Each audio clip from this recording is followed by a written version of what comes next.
So we've already discussed the modular-based switches. Let's talk a little bit about fixed configuration switches. Fixed configuration switches come in many different port combinations based on the media types you need to connect to, based on what type of uplinks you might need, whether you need 10 or 40 gig uplinks, or even today we're talking about 100 gig uplinks in some platforms. You're primarily going to purchase your fixed configuration switch based on how many ports you might need, how many uplinks you need, potentially what type of FEXs that you want to support, and then whether or not you're going to run these in an NXOS mode or, for instance, an ACI mode. There's only certain fixed configuration switches out of the Nexus 9300 series product line that support ACI. There's other fixed configuration switches that only run in NXOS mode.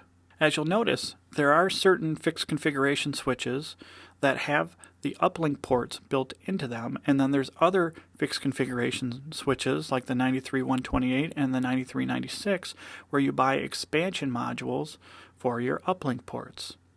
Over time, there's been the potential to actually upgrade those uplink ports if you needed new features or functionality. The limitation of fixed configuration switches is that if you need a different port combination or you need a different media type, you have to do a forklift upgrade in most cases on those switches. This is especially true for switches that you buy that have, for instance, a copper connectivity, and that's the only type of connectivity that they have.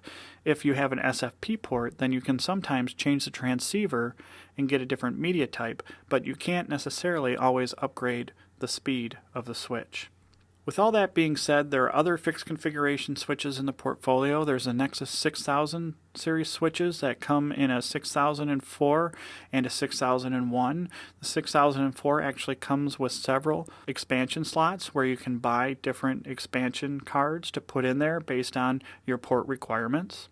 But the Nexus 6000 was actually built with 40 gig in mind. So while it does support 10 gig, it can actually support 40 gig at line rate in certain models or on certain ports.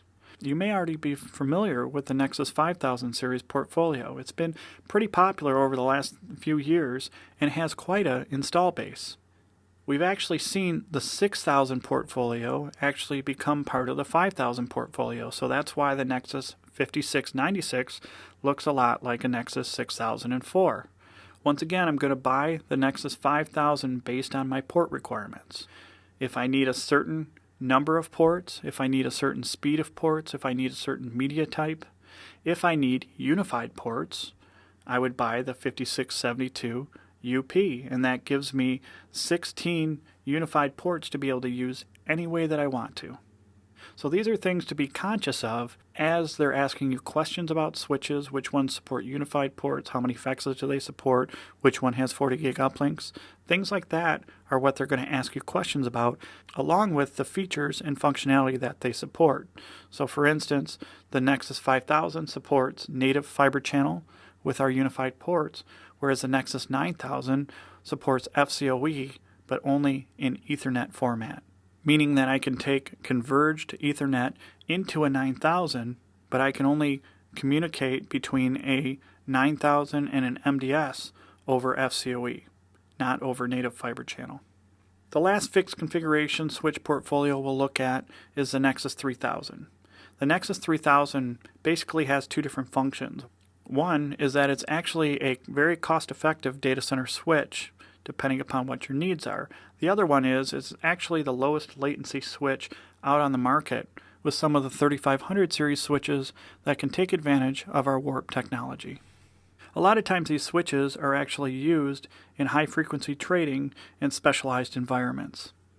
Please join me for the next lesson, 3.3, Examining the Cisco FEX products.